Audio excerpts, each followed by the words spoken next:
Hello, everyone. I'm Bonnie Low-Kramen, and I want to welcome you to a special episode of the Be the Ultimate Assistant podcast with Bonnie and Vicki. In response to the COVID-19 pandemic, we recorded a series of webinars to address the burning issues impacting our global audience. So here we go. Hello, everyone, and welcome to our second session on Be the Ultimate Assistant Speed Mentoring with Bonnie and Vicki. Hi, guys. I'm Vicki Sokol-Evans here in Austin, Texas. Yes, and I am Bonnie Low-Kramen coming to you from my home office in Ponte Vedra, Florida. And for those of you who don't know Vicki and I very well, I want to tell you a little bit about us. I worked as the personal assistant to Oscar-winning actress Olympia Dukakis for 25 years. And then 9 years ago, left that job in order to teach and speak all around the world. And I had a dream to design a 2-day workshop called Be the Ultimate Assistant Workshop. So that led me to this lovely lady who I am presenting with today. Vic and I have known each other for over 10 years, and she is a former assistant herself. And what was true 10 years ago is true today, which is I knew instantly that anybody who touches a computer needs to know what this lady knows. She trained at Buckingham Palace. She is the trainer to Bill Gates' team. And the administrative profession of the world is so fortunate to have her as our teacher and our guide when it comes to productivity and technology. So thank you, Vicki. Thank you. Thank you. So you are welcome. So let's go to the next slide, Vic. Oh, do you have something to say? I was going to say that you and I teach the 2-day Be the Ultimate Assistant workshop. So it's been an honor being right beside you teaching that for the past, 9 years? Is that right? Yeah, we've been doing that all over the world. And you know, on this call today, it's Administrative Professionals Month. And in a couple of weeks, there'll be APW, Administrative Professionals Week. And I am so thrilled to say that we have over 1,200 people registered for this call today from 32 countries. Oh my gosh, folks, if that isn't testament to say that we're not alone in this. You might be working alone in your house, but we're not alone in this struggle we're in right now. I want to welcome those of you back who were with us 2 weeks ago. I want to welcome our BTUA students and our colleagues and our friends and people we've never met.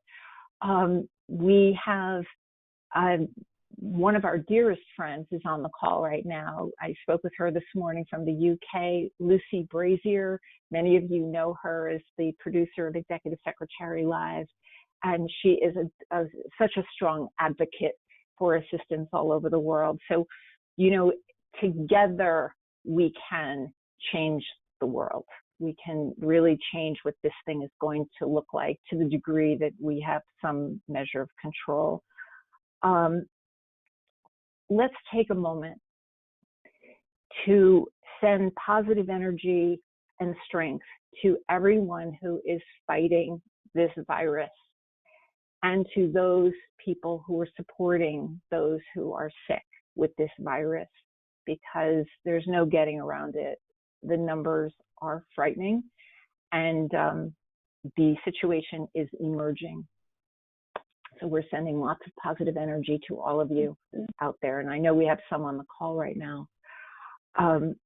Let us also express gratitude to those first responders and healthcare workers, doctors and nurses, and the firefighters and the police and all of those people who are risking their lives in order for us, many of us, most of us, to stay at home and shelter in place and do what we have to do to make this virus go away. So we thank them, and I suspect we're all going to find ways to thank these people in these days and months coming up. And then, you know, it's not only those folks who are going out there every day. I've spoken to assistants this week who are the one or two people going in, are the only people going into their offices because they are so critical to the running of their companies. We let us send a lot of support and energy to them. These, one young man said to me, well, you know what? He doesn't have a partner or a wife, and he's single, so he feels like he should be the one to go in to the office. And I think that's really brave and worth mentioning and applauding, right? Okay, so here we are. Okay. Let us move on and talk about what we're going to do today. Yes, thanks, Bonnie, for that. And I echo Bonnie's sentiments and gratitude to everyone that's doing everything they can to help with the pandemic. So what is speed mentoring? For those of you who know Bonnie, know that she has this insatiable appetite to learn from each one of you, to understand who you are. And during her live events, whenever she's at conferences, she generously offers to do a speed mentoring table and have anyone that wants to join her sit around the table with her, and you have 1 hour. And as a group, because group mind allows you to solve problems a lot easier, then everyone contributes to the solution. So it's not just Bonnie adding solutions, it's everyone around the table adding solutions. So it makes it more powerful. And that's what this session is all about, is allowing us to all provide solutions. So we have a little bit of different format than we had last time, and so we'll talk to you about that. So let me explain to you what happened last session. We had 437 questions submitted before the session that Colleen on our team managed and organized for us. And then during the session, we had over 500 submissions. So I noticed that some of you are already submitting questions and responses and saying hello to us on the side over here. So, and today we had 488 questions submitted prior to the class. And so we are pulling from that list.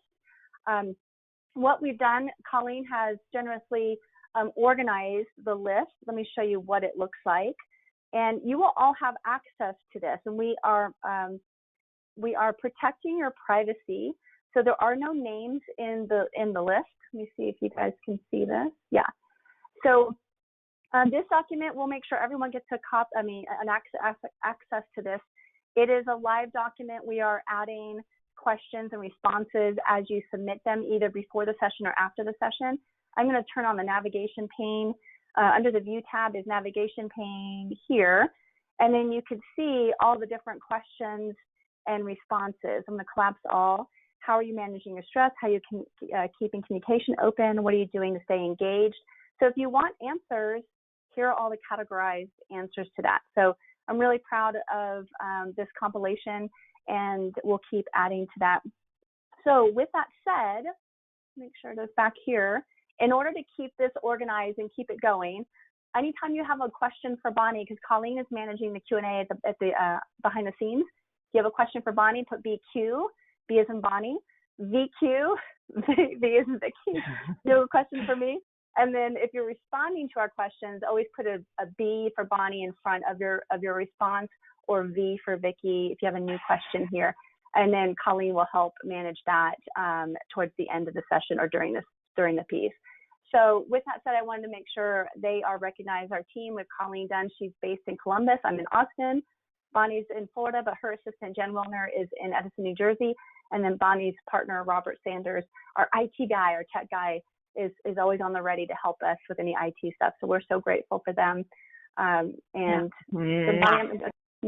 All right, Bon, I'm going to go ahead and turn off my webcam so that you can take over from here. And nope. Yeah, thanks. Hold on 1 second. Wait, hold on. I did the wrong thing. And Bonnie loves it when things go wrong tech-wise, when things go wrong with you, tech-wise. Only the small things. Yeah. So, yeah.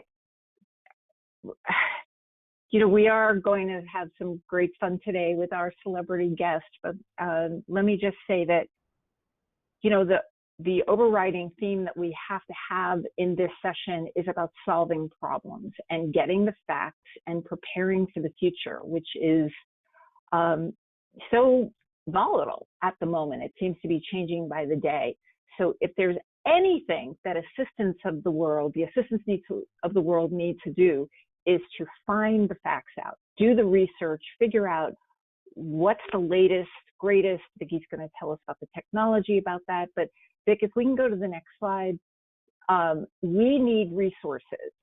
The resources are the best that we can find, and these are those resources: the World Health Organization, the USDA, FDA, the CDC, and Homeland Security.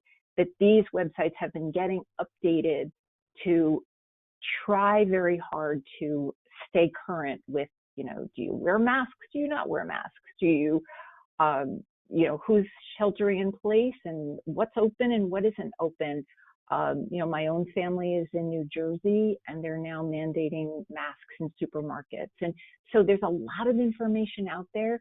And as always, it's the assistants who are going to be relied upon for the latest, greatest. That's something that might have been true yesterday may not be true today. So Vicki and I wanted as much as possible to offer resources that will support you not only today and not only during the replay, but for these next weeks and months. And we think these 4 websites is certainly a good start there. Okay. So Vicki, you're going to take us through the poll results that our participants, we have over 700 people on the call right this minute from 32 countries. Let's see what you all had to say. Okay, so last time we took up time during our session to ask you these questions. This time we got smart about it and asked you during the registration process. So thank you for everyone who responded to the questions.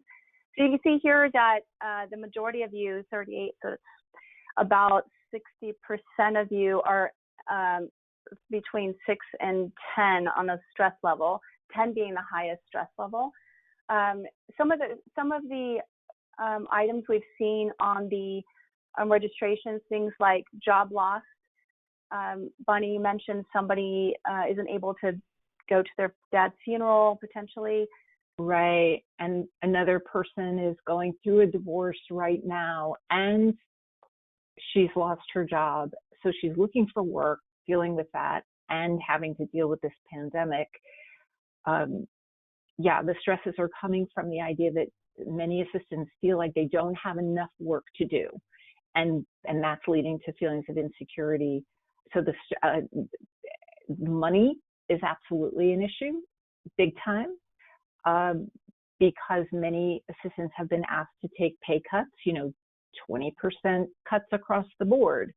And, the supermarket is still wanting their money when you manage to get inside and buy things. Lucy was telling me in the UK, they've now said, if you go to the supermarket, you have to buy a minimum of 30 British pounds of food so that you're not going in for just one-offs. So this is the kind of thing that we need to share with each other. The anxiety is coming from, lack of communication with executives. And how about the anxiety of just working at home and never doing that before and feeling isolated and alone? Yeah. And we'll talk about that when we come back to you. Yeah. We asked the question if you have the virus. So a couple, maybe 1 or 2 people said yes. A higher number of people said maybe, and then thankfully almost 92% said no. Do you personally know somebody? So a third of you. This number is higher than last time. Mm-hmm. Yep. And then our last question we asked before, I asked 2 technical questions, which I'll show you guys the results later. But what is your role? So almost 80% of you are an assistant. Almost 12%. Yeah. You're an assistant, and you actually manage other assistants. Okay. But I love the fact that we have non-assistants on the call as well. I believe that as we move forward in this workplace, it's going to take all of us working together to figure this all out. So we need leaders talking to us in HR and recruiters. Yeah, so we have to find ways to bridge those gaps. Okay, thank you for answering those poll questions, folks. So yeah, it's true. We actually do have a celebrity guest with us and his assistant. Ladies and gentlemen, we have with us today, so honored to have celebrity interior designer Nate Berkus and his assistant, his director of operations, Kelly Engstrom. So I want to tell you a little bit about Nate and Kelly. First, I'll tell you about Kelly. She and Nate have been working together since 2010. She also happens to be a really good friend of mine. She's a past president of New York Celebrity Assistants, which is an organization that I'm a part of as well. She's been an ELS presenter, ELS forum presenter, and she's the mom of two beautiful daughters, Nora and Michaela. And Kelly is going to be joining us from her home in Cleveland, Ohio. Nate Berkus, he established his award-winning interior design firm at the age of 24. And over the past 25 years, his approachable and elevated philosophy has transformed countless homes around the world. And through his design work, his collections, his books, his television shows, and media appearances. Ever since Nate appeared on the Oprah Winfrey Show in 2002, he's become one of the world's most recognizable interior designers. Nate is joining us from his home in New York, and both he and Kelly are going to be talking to us about home offices. Can we give a huge virtual welcome to Nate and Kelly? Yay! Yay! Please turn on your webcams, guys.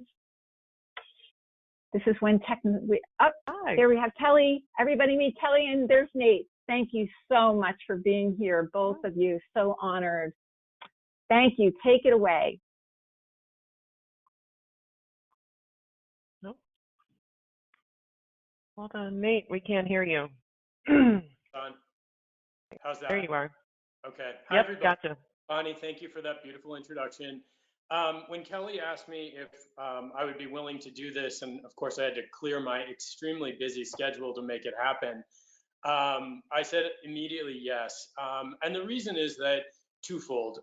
One, my relationship with Kelly over the several years that we've now worked together has transcended, I think, like many of you, the typical assistant boss relationship. We are friends, we are family, and it's an honor for me to contribute to anything that Kelly is doing in her professional world.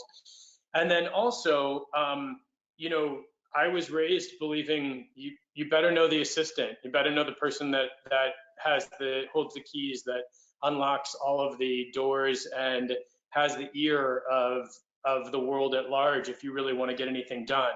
And that's true for both my household and my businesses, but also true on behalf of many of the design projects that we do come through via Kelly, via the Celebrity Design Assistants Group. When I've moved, which Kel, how many times have I moved my household now since we've been working together? I think I've done 12 moves for you in 10 years. Kel is an expert. Some of those were cross country and back. But you know, you need stuff all the time, and there's no group as resourceful that I found via Kelly as the group of assistants that Kelly is a part of and has relationships with in terms of finding everything you need wherever you land, whatever time of day it is, even during a global pandemic. So I welcome everybody who's chosen to join us today. And Kel, let's start our dog and pony show, shall we? All right, let's do it. I mean, we can do a lot of things, but I can't seem to change your name to not be Kelly Engstrom in your screen, but doesn't make it. We know it's your name. Thanks so much. And, you know, we talked a little bit with Bonnie and Vicki about the home office. You know, Nate's a pretty good designer. And so he has some great tips. Yeah, it's not bad for creating a home office, which I had to do for the first time last summer when I moved to Cleveland and Nate moved to New York. We both were living in Los Angeles. And here, you know, a lot of us have had to create your work environments at home sort of on the fly, like, you know, under duress. So you're not setting up a whole room and shopping for things and able to do all of that. So we have a few easy, you know, accessible ideas. So if Vicki, would you pop up our slide? Our inspirational slide. Great. Yeah. So, you know, one thing as the world has changed, and as Bonnie was saying, is changing so rapidly every day practically. It's, if you have a space in your home, we use some interior images that we've pulled from our portfolio and some things that have been published and haven't been published, but create a functional and personal work environment at home. And as you can see from the image on the left, that's really just a corner of a room with a really comfortable chair, with a space that you can sort of go to when you are doing joining webinars, when you are Zoom meetings, whatever it is, or if you have just sort of a designated space in your home that can be quiet and effective for you to bring your work to. You don't have to, no one wants to see all your junk. No one, just bring what you need for that phone call. But it's really nice to have a designated space like that so that there's a comfortable kind of serene area. I know kids are home, I know schools are closed, but even if you take a chair out of your living room and push it into the back corner of a hallway or next to a window somewhere, that can be super helpful. Yeah, it's about doing the best you can with what you have and carving out that little nook where you can be productive, and you know, just kind of coping with everything. And there's a beautiful tree there, so you can grab some greenery, you know, if you're taking the kids out for a walk. And the daffodils are coming up here in Cleveland. We have a bunch coming up in our yard, despite a snow flurry this morning. So you can grab some of that, put it next to you. Yeah, I know. And you know, even the art projects you're doing with the kids. I have a couple up on my wall, if I can get it over there. Got those going. And putting something pretty up. I also love a bulletin board, so I have that behind me, along with one of my favorite Nate Berkus products, the tortoise shell from his first Target collection. So it looks kind of cool on a Zoom background. Yeah, it's vintage. It's vintage now. It is. So are we, by the way. The other thing that the other thing that I think is important, and Kelly was mentioning, but you know, we do have, most of us can still go outside, and so a vase that's under your kitchen sink that flowers came in, or in your garage or whatever, go cut some branches off from outside. You can do it every couple of days, but bringing greenery in so that somebody can see something alive. I'm actually sequestered in my bedroom right now because both of my children are downstairs. It is not nap time, but it's nice when you're speaking, and especially when you're presenting, or even doing an end of the day call with your boss. It's great to have greenery, something alive around you. It makes people happy to see it. It does. And then there's, you know, if you're sitting in front of your bookshelves, you can change them up to be part of your home office. Like if you're in front of bookshelves in your living room or dining room, or even your bedroom, you know, the image on the right with the chair is someone's living room with a desk. And you can change those up and put in your family pictures and make it look pretty. You have it be in front of you, behind you. You can use it as a backdrop. That always works really well. And also you can turn your chair so that that is behind you, as Kelly was saying, as a backdrop, but you can cheat. Those shelves were styled by me, and I was up on a ladder drinking tequila, I will also add, but you can do the bottom 3 shelves. It's only as wide as your screen needs to be.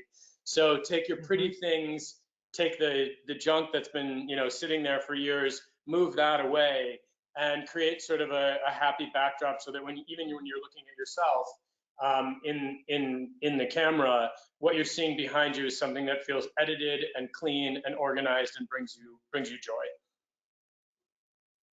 Yeah, perfect. Vicki, I thought I'd check in and see if you had any questions on the home design front before we moved into a different topic. I'm so glad you did. So Diana says, I live in an apartment that doesn't have a separate room where I can establish a home workspace. What's the best way to set up a space like you guys are talking about? That's from Diana. So, hi Diana. So one of the things that that I think can be really important is not everything needs to be a full-on desk. If you keep a filing cabinet in the closet while you're working at home, or you just have an area where you can keep your paperwork and all of that stuff, that's great. But look at like consoles. Is there a console that you can pull a chair up? A console is different than a desk because it's not as deep, and it typically doesn't have a ton of storage. But the benefit of it is that they're usually about 14 to 16 to 18 inches deep and very long and narrow. So you have a nice surface to spread out stuff while you're working, but it can tuck in a hallway, it can tuck against a wall, it can tuck underneath a window, and doesn't take a lot of floor space. It is definitely nice. I think one of the reasons we're all kind of going crazy is that we all feel a little bit disorganized. And it is really nice to have a designated piece of furniture pushed somewhere, even if it's your main living space, where you don't have to, where you can keep what you were working on the day before when you are watching Netflix 5 feet away. Yeah, I love that. and I worked at several consoles in your homes, Nate, because they look better than a full-size desk. So they work, they're great, they're easy. And then one more question about design or office space. So my office is my kitchen, Sandy says, so I can stand at the counter. Any thoughts on how to improve the background when you're in your kitchen? You know, again, I mean, I've always had a long-held conviction that every horizontal surface in a room is an opportunity to do something pretty. So I have framed photos of my family, and I put all of our cooking utensils in this old wood vase that I found years ago at a flea market. Just pay attention to sort of what's behind you. And this might be an opportunity, since we are all kind of trapped at home, to clean off your surfaces, your kitchen counters, put things away that don't need to be out, add some things that make you happy, whether that's a small vase or a juice glass with flowers in it, from the garden or from the neighbor's garden, which we've been known to do out here in Long Island. But it really is sort of I would just say clean it up. It's fine that it's your kitchen. That's great. If there's room for a comfortable chair, or even a kitchen chair or dining chair that you can choose to sit or stand, that's also terrific. But I would say it's more about taking the opportunity to wipe the surfaces clean and put back only the things that you really want to be dealing with right now. Great, that's perfect. Okay, and lots of questions about your partnership. So do you want to move on to the next slide? Sure. Okay. Sure. All right. Okay. So go ahead, Nate. Go ahead. All right. Kelly and I, in preparation for joining all of you today, were talking this past week about, what we thought we could communicate that would be important and also relevant at the moment that we're all going through. And one thing that's very interesting about our relationship is that although we have worked together since 2010, right, Cal? Yep. Since 2010. Almost 10 years. We moved across the country together to Los Angeles about 3.5 years ago, and then I moved back to New York 4 years ago, and I moved back to New York City with my family about a year ago, or will be a year this summer. And Kelly had a decision to make because LA wasn't really working for anyone. We didn't really love living there. For reasons I don't need to bore anybody with, but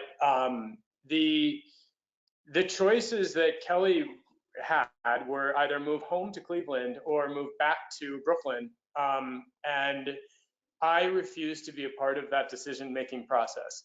So what I told Kelly at the time was, you have to make the decision that's right for you and your family. We've worked together long enough that your job is safe wherever you go. We can figure it out. We will figure it out, but I want you to make the right decision for you. And Kelly ultimately decided to move back to Cleveland and try it out with her husband and 2 kids. That was over a year ago, long before Corona, long before, we were all sort of working remotely. And we decided that we wanted to be really honest with everybody about what worked and what didn't. And we've been through this, the separation, the insecurities, the questions that we had both for ourselves and for each other. So the first thing that we needed to do after we both got settled and life still continued while moving trucks were showing up in Ohio and in New York City and all of that. But about, was it a month, Kel, after the move that we Yeah, it was about a month after I moved to Cleveland. Like, I spent the summer in LA after moving Nate and his family to New York. And then I was in LA for about 3 months after that. And then my family moved to Cleveland, and it was September. Okay. It was kind of like where it kicked into something. So what happened, what happened, and I'm sure all of you can tell from the fact that we're even willing to, speak so openly about this. And again, our intention is, I know a lot of you are probably feeling disconnected from your principal employer and wondering how to potentially correct that and ride out this isolation and social distancing and all of that. But it wasn't working for us. I started making up things that that I thought might not be getting done. The tone changed in our phone conversations. I would go to bed at night wondering if certain things had happened. And this is after, 9 years of a relationship where pretty much Kelly and I have always been very accountable to one another. I would say to her, what happened with this? And she'd say, I made a mistake. Or she'd say to me, what happened with this? And I'd say, I think I might be losing my mind. I know you told me to do that, and I just simply didn't do it. So we've always gone through this we've always had this level of accountability. And I think what happened was I started feeling as a boss super insecure about what Kelly was actually doing all day. And Kel, you can speak to how you were feeling. Yeah, I mean, I was feeling like I didn't want to bother Nate. Like, it was a stressful time during, moving, resettling. We both have 2 young kids. It's sort of this whole new world where it was like, well, you don't need to hear from me. I'm getting it done. But I didn't want to bother Nate. I didn't want to add to anything of the stress of like moving and getting settled back in New York. And I felt like I couldn't help a lot of the time. Like, there was a lot of stress that Nate was carrying, and usually I'm there to help carry it, and I wasn't, and it was really tricky. And we had to adapt to that part of not being able to just pop in to see each other every day and say like, hey, did you do, what's up with that, or can you help me with this? Both ways. I need you for 5 minutes. We need to get on this call together. Who wants a coffee? Nate, how are you gonna? Let's go have a taco. I mean, all this stuff like that we were used to in LA and in New York prior to that was just instantly gone. And I think, Kel, you had mentioned to me you didn't know because of my sort of behavior if you had made the wrong decision to move back. Like, if I was lying and said like it doesn't matter to me, but tricky like it actually did. And the truth is right, yeah. The truth is, so here we were, these 2 people who have a beautiful working relationship, 10-year working relationship, totally insecure. I'm feeling guilty. I don't want to approach Kelly on asking all these sort of things that seem very nitpicky to me as a boss, because I felt like Kelly would receive that as I don't trust her anymore, or I don't think she's paying attention to what needs to be done anymore. And that wasn't how I felt, but I couldn't get past these questions, these just constant questions. Is this happening? When did this happen? What did that person say?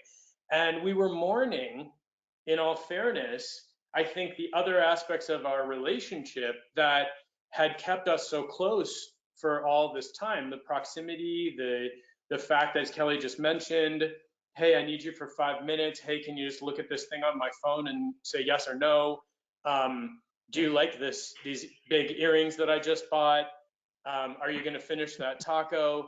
Like, Right. all of that stuff is part of what all of you share and what we share. So the first bullet point, in a very long-winded way, is have the hard conversation. I picked up the phone, I called Kelly, I said, this isn't working. I can't worry about your feelings right now because I have to just express how I'm feeling right now. And then let's sort this out because where are you? Like, where are you coming in?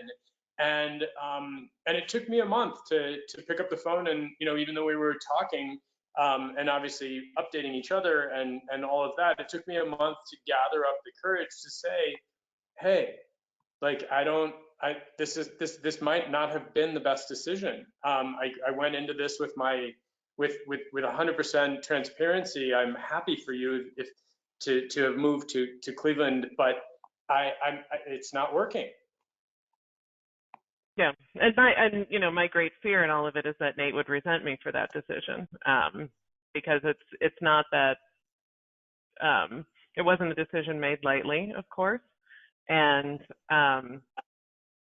we were both operating with all these assumptions and questions in our heads for months, weeks, and so finally we addressed the elephant in the room, which was our discomfort with the whole thing, and we had the conversation, and it was tough, and it was a long phone call, but we did it, and we came up with, after kind of airing all of that out, we came up with ways to make the relationship productive again and to make it more honest and work for both of us. It had to work for both of us. It didn't. Nate was very clear. It didn't just have to work for him. It had to work for me too. You were very clear. Too. Well, yeah. But that's where you get after working with someone for so long, and we're here to hopefully to shorten the learning curve as we're all adapting. You're not in the office with your boss right now. So we created a few routines that actually help us a lot with answering those questions and taking away like the weird assumption, nebulous thoughts that we were both having. And we created some routines. So yeah, go ahead. So I feel like the net of our conversation, after going through sort of the accusatory, the fear-based, the insecurities, the do you resent me for making this move? No, but I resent that I don't know what this is, or what we came up with was a system that works for us that you can think about, especially at this time, obviously. But we realized that we were under communicating, that we didn't have routines set up that would make us both feel comfortable. And so even though it felt ridiculous, I asked Kelly to give me an end of the day report because we were thousands of miles away from each other. And I felt that at the end of the day, if I could look on my phone and read what had happened that day and who had been interacted with that day and what had been accomplished and what was pending still, that I, as a triple Virgo and largely a lunatic in many aspects, would be able to let that go.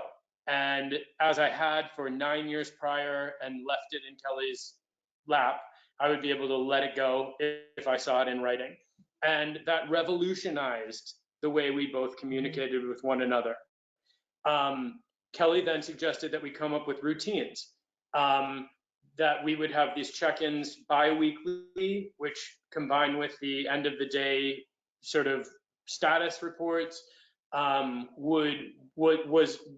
ended up working for us. It was enough for us to be on the phone twice a week, also to anticipate that questions would be answered 2 times a week in Right. person or on the phone or via FaceTime, so that all of those little things that build up, which your boss is going to ask about at some point, like, hey, what happened to the lamps I'm trying to ship from Greece in the middle of a global pandemic? Or did anyone That's really ever just reach your out? question. Yeah, maybe it is just mine. What happened to my kidney transplant? Right. But that knowing that there was a twice a week for some that would work. Maybe it's once a day, maybe it's 3 times a week or once a week, depending on your role, but and what suits you. But we realized that would take the stress off of both of us. That we would have a concentrated time, since we didn't have those quick catch-ups and casual interactions any longer. Right. And the beauty of it is I have access and management in Nate's calendar. So it's like we always have that time, we schedule it.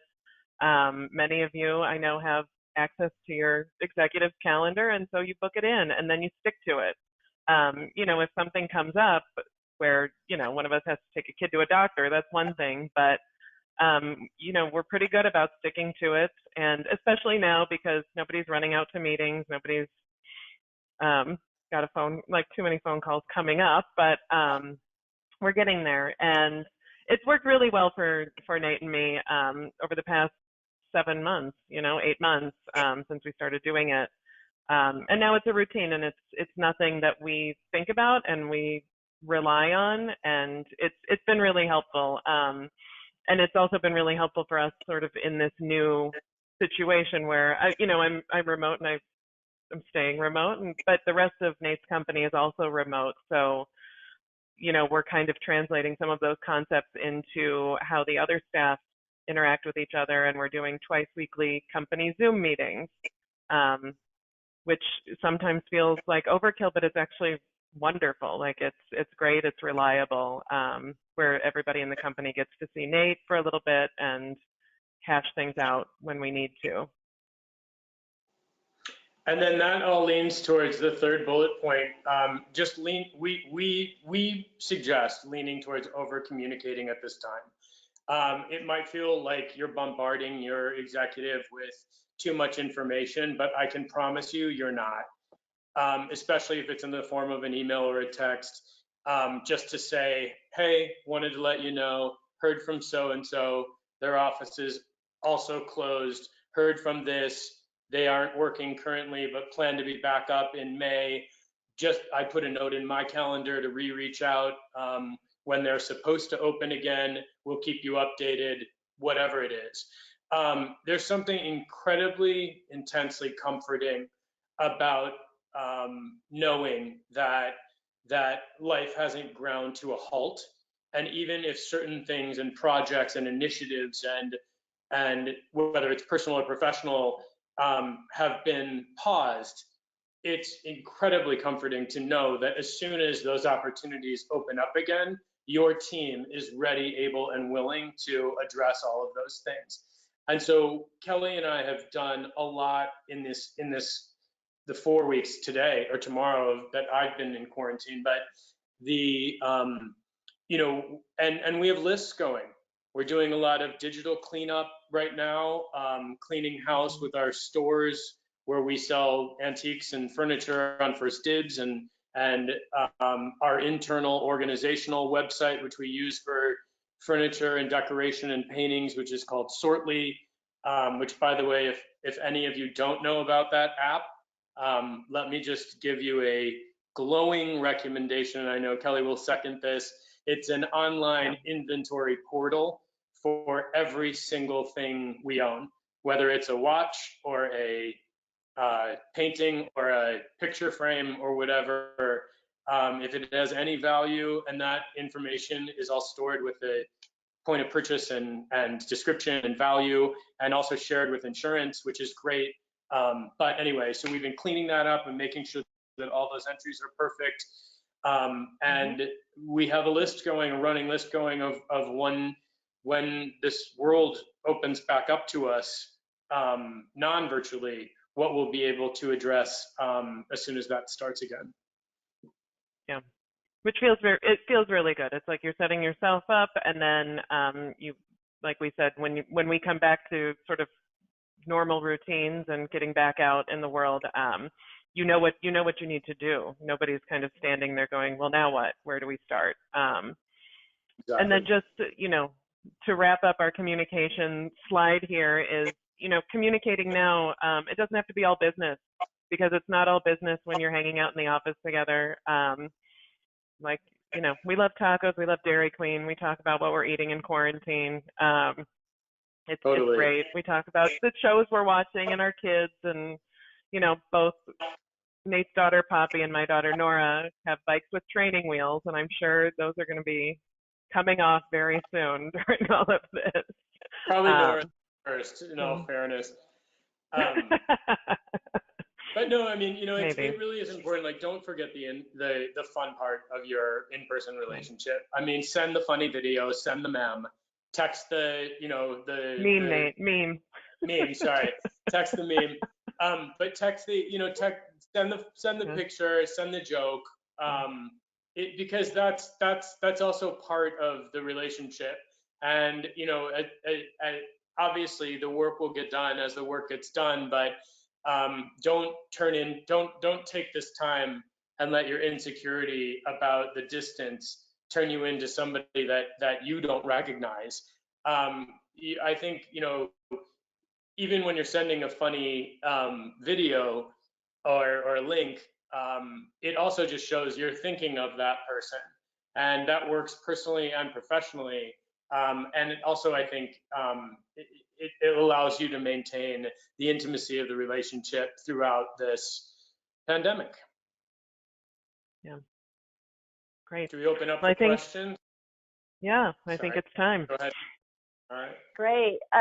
Essentially, you have validated everyone's feelings and how the dynamic that's happening with their executive and their team with the under communication. So thank you for that. Everyone's really excited to hear that they're not alone in this. So here's a question from Renee. She says, this is exactly how I feel. My boss is overwhelmed and I feel like I could do more and don't want to bother him. What is the best way to approach this conversation without seeming weak? For either one of you. About seeming weak? Was that the end of it? Yeah, yes, without seeming weak, yeah.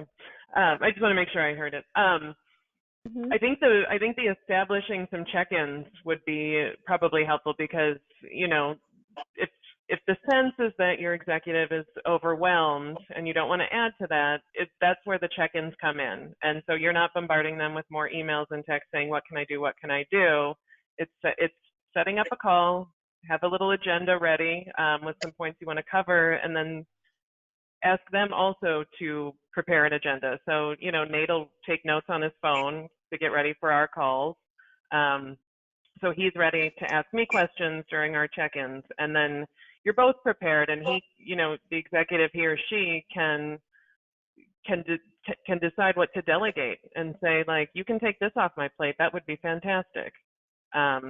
But it's hard to ask those questions with emails, I think, where it's like you get a check-in time, and that's when you can sort of do the download.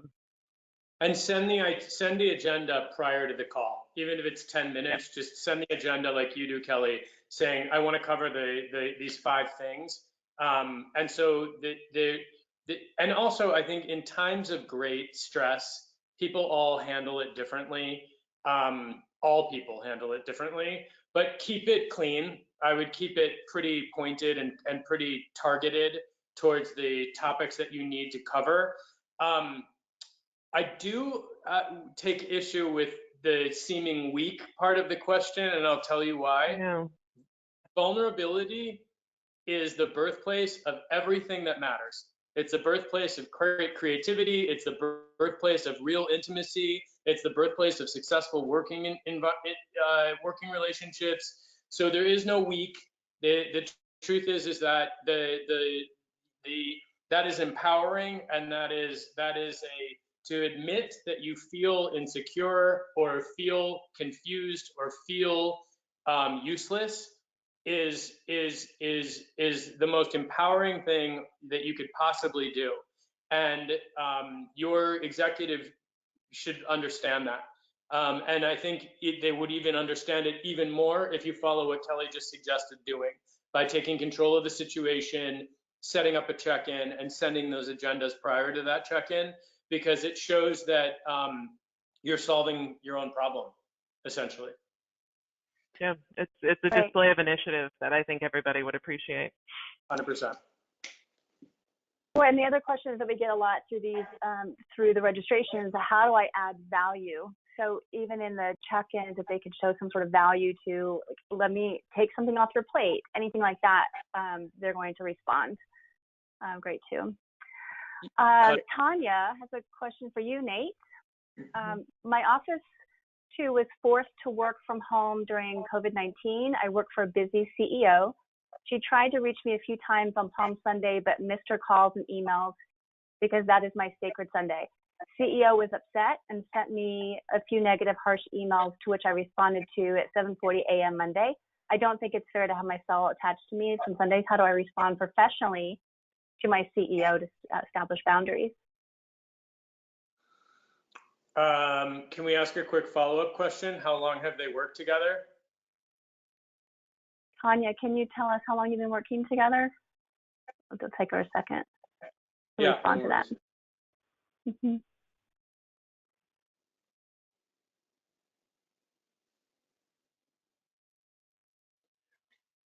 You know, my feeling on that, and it, like, yeah, go. No, go ahead, Cal. I know what you're going to say. You know, I mean, you know, my favorite word is boundaries. But I think that might be where there's some more communication needed. And, you know, if they haven't worked together for very long, that might be a case where the executive doesn't know that that's a boundary that they crossed. So, you know, that's another point where you have to talk, you know, clearly and honestly and say, like, I really need my evenings, but if it's an emergency, call or text me. And maybe if it was an emergency, that's a different situation. But that's where I would lead that is to have a conversation about, like, this is something that's important to me. These are my boundaries, with the caveat of, you know, emergency situations. Yeah, she says 7 years. Where that landed. 7 years. Mm-hmm. Interesting. Mm-hmm. 7 years. Yeah, that is interesting to me. You know, listen, I mean, I think, you know, I have tried, I think being an assistant is can be one of the hardest jobs on earth. You know, our demands never end. They range from the personal to the professional to crisis management to financial assistance and notaries and, you know, baby advice. I mean, it literally knows no boundaries. And I think that it really is very important to have a long-term financial relationship and professional relationship to establish those boundaries and feel comfortable sticking to them. You know, I do respect Kelly's boundaries 99.9% of the time. And even when there's a terrible situation, like we were burglarized, for instance, and I called Kelly in the middle of the night, we were out of town. She had a broken foot. She went, you know, it was awful.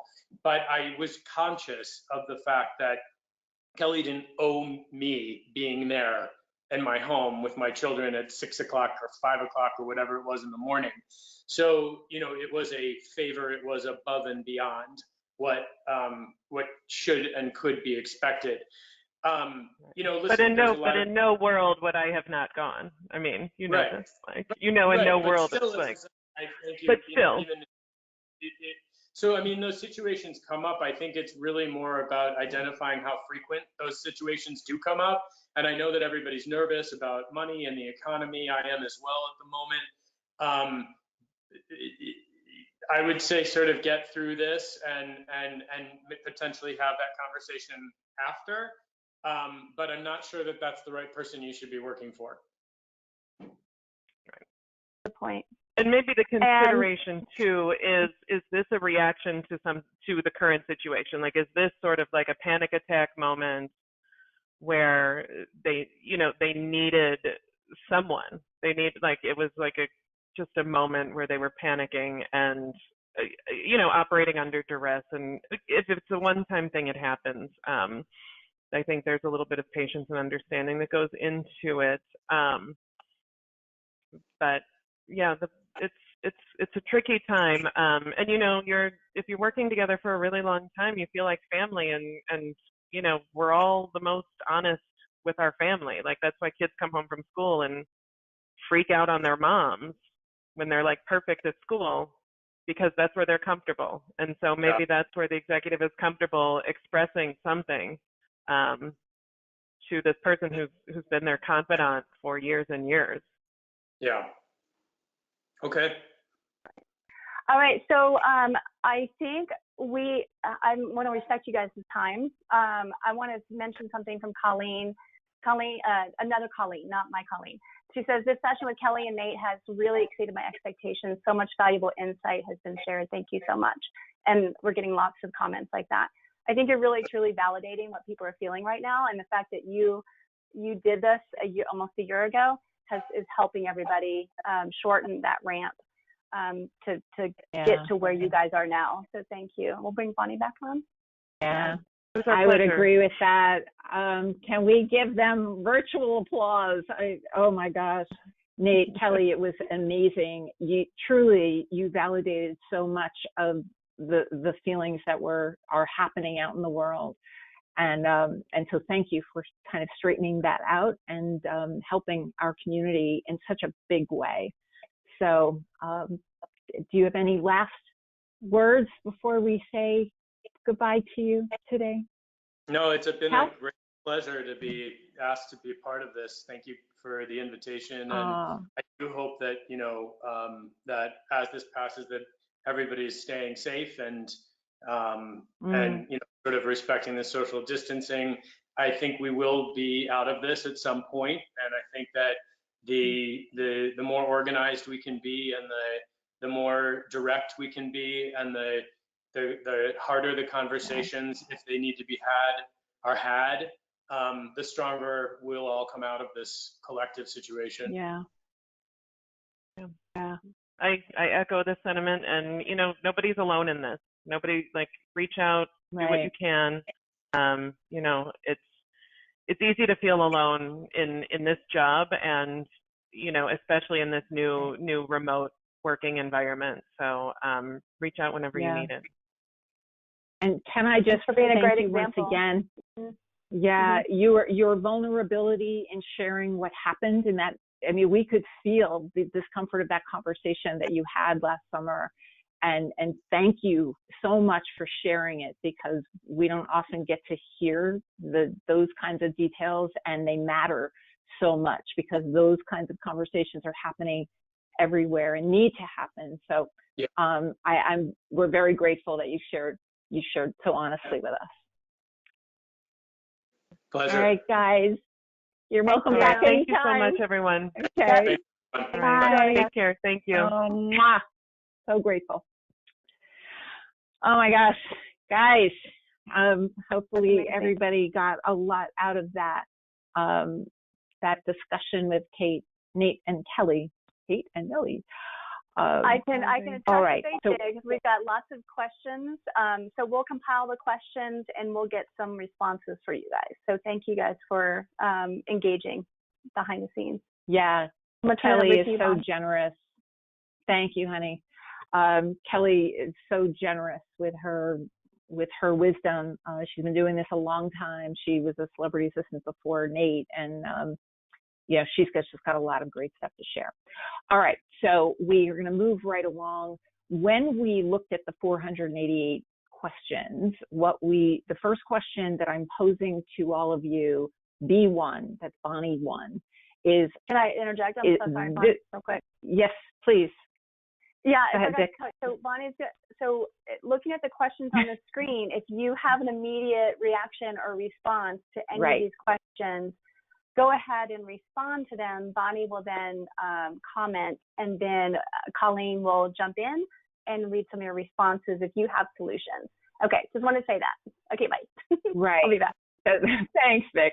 So that's essentially the theme of speed mentoring, is that, we're up to 700 heads are definitely better than one. So what do you think?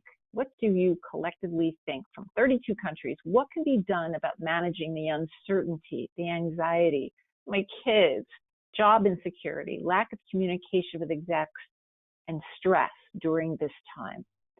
What are some of the things that you're doing that are actually working? Because, we know so please enter your answers, and Colleen is going to help us reveal them, what you come up with. As those answers are coming in, though, let me just say that, as assistants and as the constituents of this workplace, whether you're a recruiter in HR, a leader, that we need to expose the problem, but isn't it great that we can together come up with some solutions? There's everything from, seeking a mental health professional. Everybody needs a little extra help sometime. And a lot of mental health professionals are volunteering, not necessarily charging money. But in addition to that, you have a community of assistants who are your fellow SMEs, your SME, your subject matter experts, and we need to mentor each other. And this is certainly one case where we can help each other tremendously in this environment. One last thought before, Colleen, we open it up to what we're hearing from the community, is the idea that, it doesn't matter how big your team is, that this situation we're in, we're going to be working at home for, it looks like, a few more weeks at least. There are no old rules. The rules seem to have, they're gone. Many of them are gone, and we need new ones. So one of the things that assistance teams are doing is figuring out ways to discover from one another what their areas of expertise are. Let us get to know our team even better, because we're going to need each other in new and different ways than what we did before. That whole thing about, well, we always used to do it this way, that's so not happening. So Colleen, let me ask you, what are some of the things you're reading, ma'am? So I'm seeing a few topics repeated over and over again. A lot of people are mentioning finding the time for social connections via Zoom or phone calls, or however they are connecting with people both on their team and in their personal life. A lot of people are mentioning exercise, meditation, faith, bettering themselves. And then the other one I'm seeing a lot of is structure and routine and controlling what you can.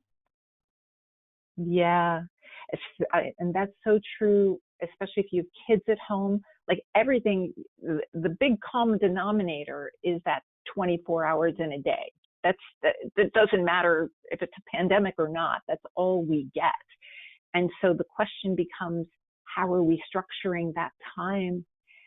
And my goodness, I'm guilty of it myself for sure, that, the day can fly and you don't necessarily get everything done that you plan to get done. And honestly, I said this on the first webinar, I think we have to cut ourselves a big break. I think and hopefully our leaders will be sensitive to it too. That was so interesting what Nate and Kelly were talking about in terms of, having a great relationship, and then all of a sudden the newness of this extreme situation throws the relationship, the partnership into some kind of turmoil. And they didn't have a pandemic to be dealing with last summer. They were just dealing with living in two separate cities. So, let us be gentle with ourselves as we move through this. Understand it's only been a month. Hasn't it only been like a month that people are working at home? So it's almost like 5 minutes ago that this happened. So it's really, really new. So time management is huge, and to really take a fresh look at what your days look like, and I refer to them as givens. What are the givens? What are the things that absolutely have to happen? Like take a shower, eat from time to time, or not eat too much, and then what things could be pushed. Colleen, anything else you want to share about that? It's the emphasis on staying positive and how your attitude can really affect your entire life. Mm-hmm. Big time. Oh my gosh.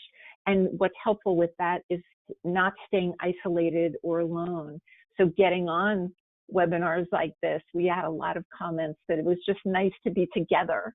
The whole image of 700 people around the world, we're giving each other a virtual hug from 32 countries. I mean, my goodness, that we do, the profession is 95 to 98% female.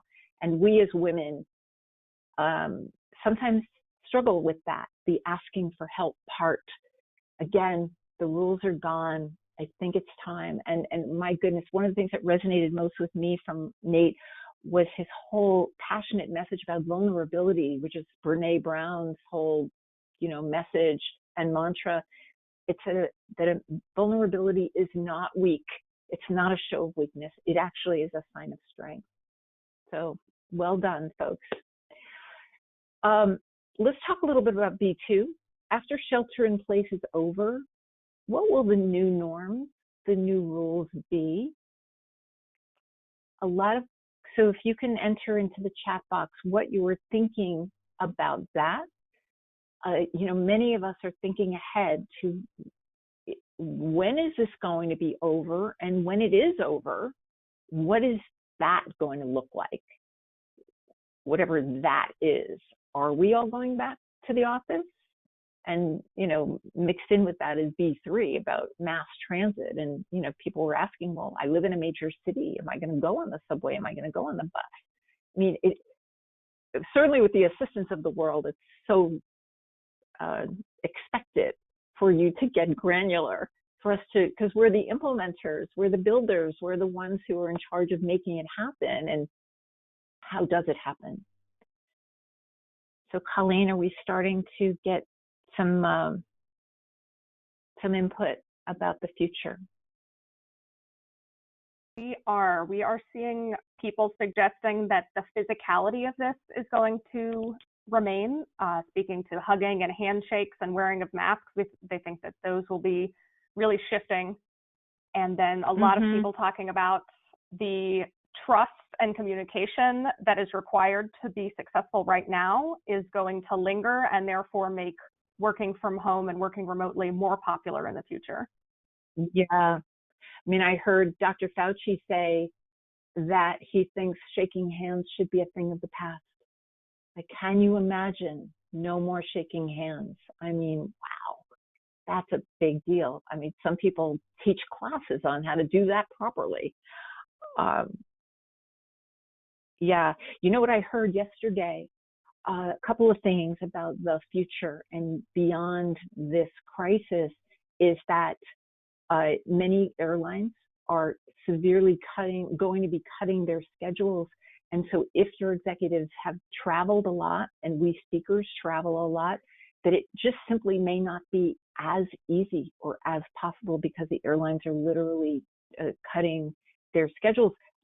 But, what the industry that is ramping up is private air travel. Private airplanes are experiencing an increase. So that might be a whole big area for assistants to study up on. Private aviation, that's a whole big thing. We talk about that at Be the Ultimate Assistant. The other thing, and then before we turn it back to Colleen, is about onboarding.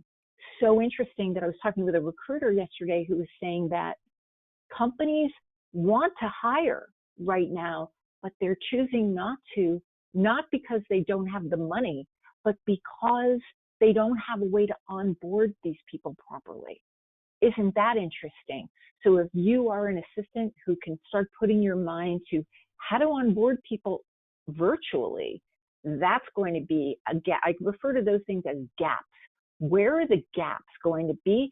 And the assistants who can fill those gaps will increase your value, your relevance, and certainly productivity. Colleen, any other interesting comments there about the future, about what this new normal is going to look like? One that really struck me, somebody mentioned that companies will take sickness and health much more seriously. They will be like, go home, don't come in if you're sick at all. A lot of us go to work even with a cold. That won't be happening as much anymore in the future. Right. The government is scrambling to ramp up some new guidelines for essential workers to go back to work. And so things like taking your temperature when you even enter the building. I mean, this is really going to look very differently. And you've got to know that it's going to be assistants who are going to be very big part of this. So, Vicki, I'm going to turn that over to you because I know you've got some really interesting things to share.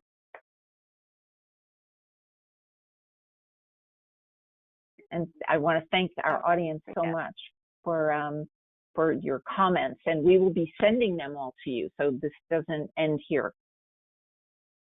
Yeah, we'll probably have like 1,000 entries and responses this time. Perfect. Thanks, Bon. We've got about 20 minutes until we end. I'm going to go ahead and share with you the results from our technology questions that we had when you registered. So I was asking about your work, what computer, what technology, what device are you using now that you're working from home? If you're using a company laptop, a company issued laptop, or a personal computer that you work for a company, but you're using a personal computer. You work for yourself, you're using a personal computer. You are unemployed using a personal computer, and another scenario. So I'm curious, for those that said another scenario, what is that scenario? I'm so curious what that is. So if you are not using a company laptop or you're not using a personal laptop, what other scenario is there? So let me know that. So that was interesting to me. And then the virtual platform, let me make sure that's going. What are you using for? What platform are you using? If you're using Office 365, the Microsoft productivity platform, 71% of you. G Suite, iCloud, other. Again, I want to know what that other is. I'm so curious. If you're not using Office 365, G Suite, or iCloud, so if you're not using Microsoft, Google, or Apple, what productivity platform are you using? And then some of those that said either unemployed or no answer. Okay, perfect. Some of you might say like multiple devices. Okay, so here are the questions. I put 2 on here, so I wasn't sure how much time we would have with our special guest. So we had a lot of questions about the new workflow. So I have some ideas on what your new workflow might look like being in a virtual environment. But if you have ideas on going paperless, were you paperless before and now you're like, yay, thank goodness we were paperless? Were you not paperless before and now you're having to be paperless now? What are you doing to solve that problem? What are you doing? The other questions were providing materials for virtual meetings. So how is that being solved? I have questions, I have responses about that. Keeping up with extra emails and team responsiveness. So anything regarding the new workflow. So I have a quick response while you guys are posting your answers or ideas. I'm working with a lot of EA and executive teams about moving from that paper-based system to a virtual digital paperless system. And essentially, you have to really become an expert with links. So your documents and materials should be in a cloud-based location, whether it's OneDrive, Google Drive, Teams, and get really well-versed on how to get a link to a document and put that inside the meeting request so that anyone internal that's attending the meeting can click on the link and then access the materials. So I'm going to show you a couple of ways to do that. And then the other idea is, especially for those people that are external to the organization, obviously you're going to have to put a copy of the document as an attachment. So let me move over to Outlook real quick and over to my meeting. Perfect. Okay. So here's the speed mentoring webinar. So let's say this is what I'm going to put on our calendars for Bonnie and me and Colleen, as well as Nate and Kelly. So all of us, so only Colleen and I work in the organization, work in Red Cape, and then Bonnie works externally, but she has a membership to our team environment. So what we would do is we put materials for meeting. Here's the link to the slides. Here's the link to that Word document with the questions and responses. And to grab the link, so if I wanted to go get the agenda, a couple ways you can grab the link.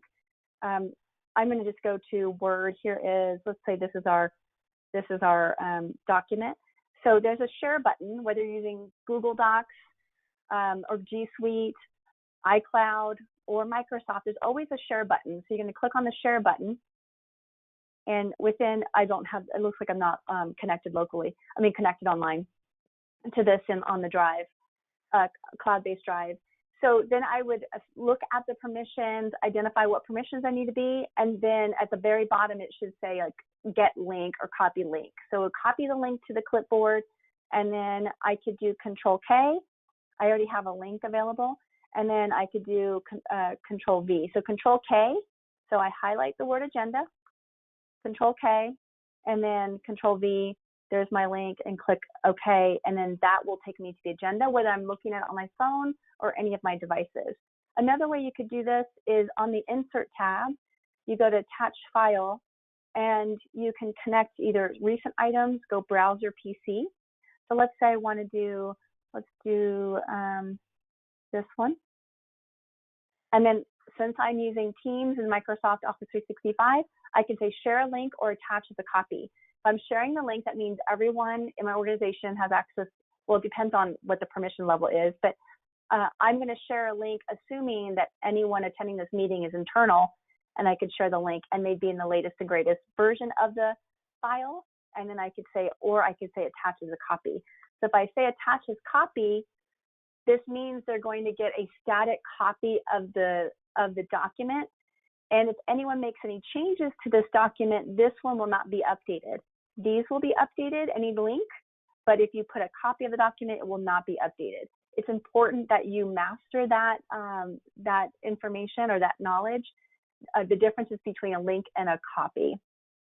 And then the other thing, what people are doing is they're using OneNote. So let's say, excuse me, I just want to refer people back to OneNote, and maybe I have a printout of the materials in OneNote. So if I go over to my OneNote, here's an example of a printout. All I did was I copied a PDF, and then I hit paste in here, and it asked me if I wanted to print it out, and I said, yes, print it out. And then what I'm going to do is I'm going to right-click the page in OneNote and say copy link to page, and then it gives me a link. And then I could say printed files in OneNote, assuming everyone would have access. I don't have time to show access levels in this session, but that's what I would do. And so when I click on that, it will then launch OneNote, assuming they have access to that. So those are some of my ideas. Colleen, what do you have from people for the first question on workflow? We have a lot of people that are loving Microsoft Teams and OneDrive and OneNote. We have some folks that are using Asana and Trello and Box and some other cool features like those. Perfect, perfect. So Box, Dropbox, Google Drive, iCloud Drive, OneDrive, those are all cloud-based drives, and all of them have a share button on that. That's perfect. The other idea is keeping up with extra emails. How are you guys resolving the issue with all these extra emails? I think I mentioned this in the last one, that what Colleen and I do is we don't email each other. And when I said that last time, someone goes, hey, I know that you hate email. Well, I mean, I don't really hate email. There's just a lot of email. So if you're external and you need to contact us, definitely email us. But internally, if we need something, like Bonnie and I were preparing for this session this morning, and we needed help from Colleen, so I messaged her in Teams, a team chat. She resolved the issue, and it was done. We don't have to clean up any email communication or threads going back and forth. So I would use emails when you need to copy or BCC someone. Just try to create a streamlined process of when you use email. And then the team responsiveness, someone had asked, like, how do I get team accountability? People aren't responding. They're like MIA. They're not working. I have no idea where they are. I would use @mentions if you're using Teams. So @mention somebody within a discussion or within a team, and then they'll be notified. And the beauty of that, of @mentioning someone in a team environment, is that the other team members see that. So there's a sense of accountability and visibility when someone else is mentioned and you're requesting something of them. So, so those are some ideas. Anything else? regarding keeping up with extra emails and team responsiveness, Colleen? No, it sounds like we have some pretty tech-savvy folks that are using all of the right online platforms. Woof. Okay, good. Okay, question number 2 for me was, how can I ask for equipment and the support I need? So there were quite a few people, where are my questions? Quite a few people who don't have the resources. Like, you saw people that had a personal laptop, even though they work for a company, and then some saying that IT is not providing the support they said that they were going to need. So we have to realize that everyone is being bombarded right now. We've all made a change. And so the workflow is going to be a little rocky. So if support isn't giving you, if IT support isn't giving you the support you need, then maybe you can potentially just, first of all, give them a break. They might be dealing with some stuff, especially with everyone working remotely. And then circle back with them and just what are some other ideas from you guys of how to ask for support? One idea would be is you can create some guidelines, whatever the technical requirements. You can even ask, like, are there technical requirements? What are the guidelines? What are the best practices to work securely and effectively from home? What should I be using? What should I not use? Ask IT for a list. Like, what are the best practices? What are the resources I need? And I'm sure that they will put that together. Like, we're putting things together all the time. Like, what do you need minimally to work remotely? And I have a LinkedIn article about that. So I'm sure your IT, hopefully, if not, we can help you. What are some ideas from you guys? Colleen, does anyone else have ideas on how they can ask for the equipment and support?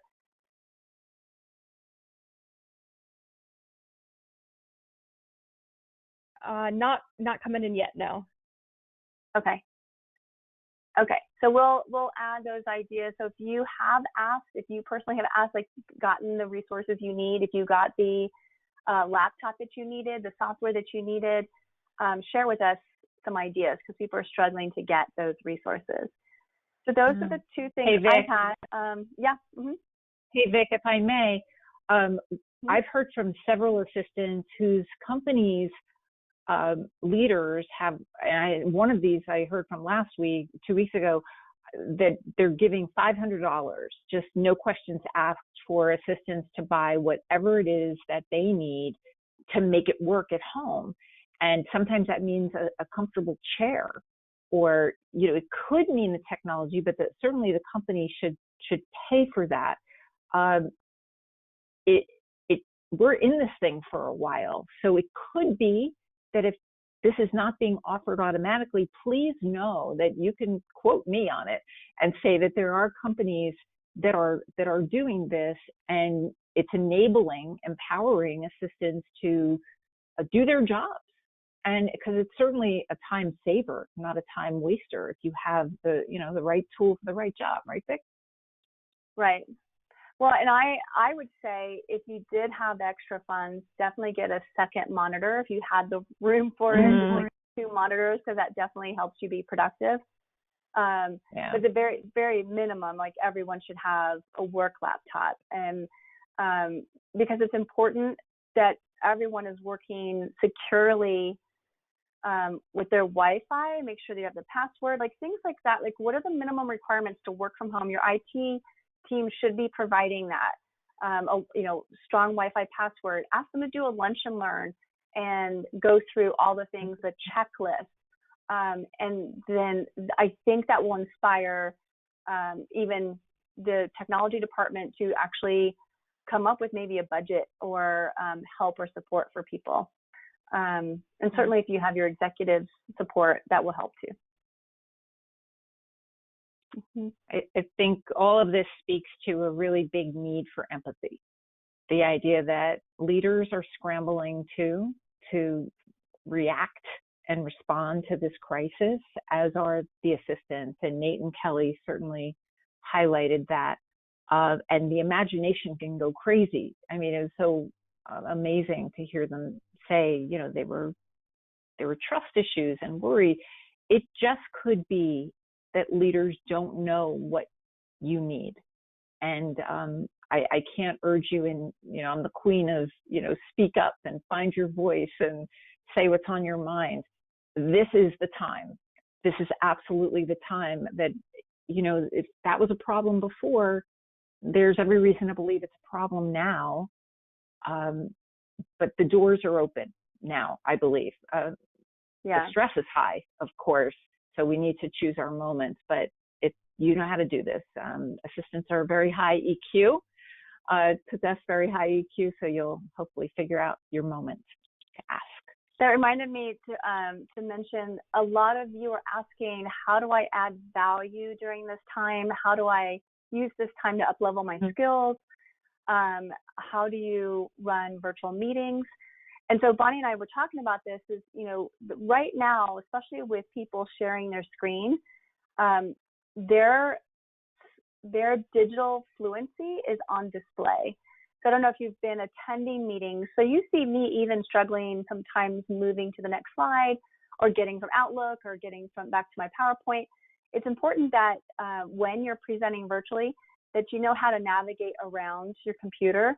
But what's happening is because we've never been in this, most of us have never been in this kind of environment, and we're sharing our screen, it's evident that we may not have the skills. So one way, if you are nervous about putting your skills on display in a virtual session, especially a lunch and learn, is to host a lunch and learn with some of your favorite team members and share some sort of expertise. Like take 5 or 10 minutes to share something like, okay, I'm really good at PowerPoint, so I'm going to show you some tips in PowerPoint. And that's going to help you practice running virtual meetings yourself and sharing your screen. And you're adding value to the company as a whole and as the group as a whole. And you're all learning from each other and gaining additional skills. So that's one way to add value, practice, so that when you're called upon to really present, you will have those skills and that extra practice. So that's one idea. Yeah, and for the assistants who are saying that you don't have enough to do, there are so many ways to take a fresh look at what was going on pre-crisis and find those gaps. If it's onboarding, then start putting your mind on that. If it's, there's going to probably be another crisis down the road. How do we do it better next time? How do we do it better? If there were a whole lot of meetings that your executive was booked to do and they all got canceled, or many of them did, it could be, okay, how do we reimagine them and have them happen now in the next 1 to 3 months? Or how about those potential clients or those people that your executive didn't even have time to call or to contact? Maybe now would be the time to make that list and say, do we want to connect with so-and-so? And that's proving your value. That's being a strategic business partner, a person who is really looking out for ways to save money, how to make money, how to save time, how to be extra efficient and productive. Okay. So I think we're about to wrap up. Yes, I have a couple of slides. I want to tell you guys.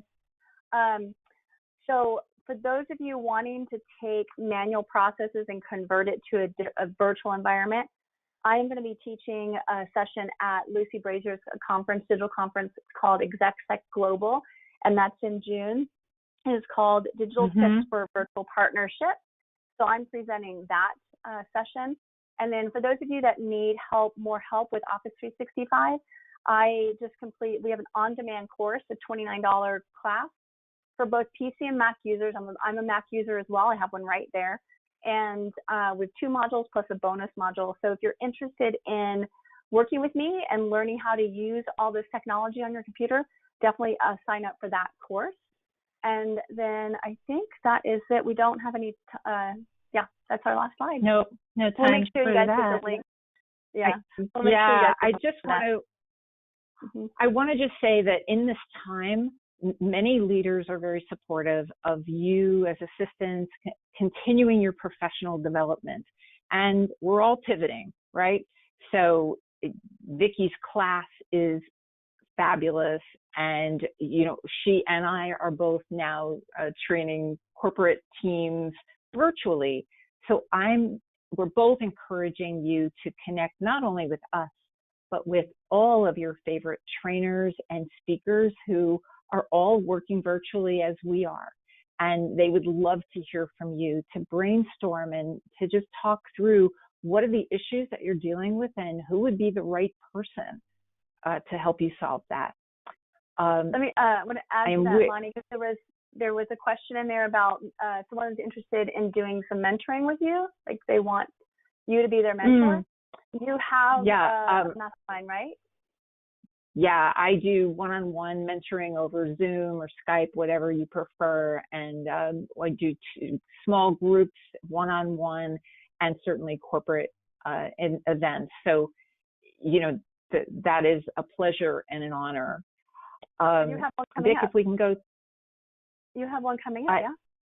Actually, yeah, no? I'm not going to save that. Okay. No, I'm going to save that okay. one.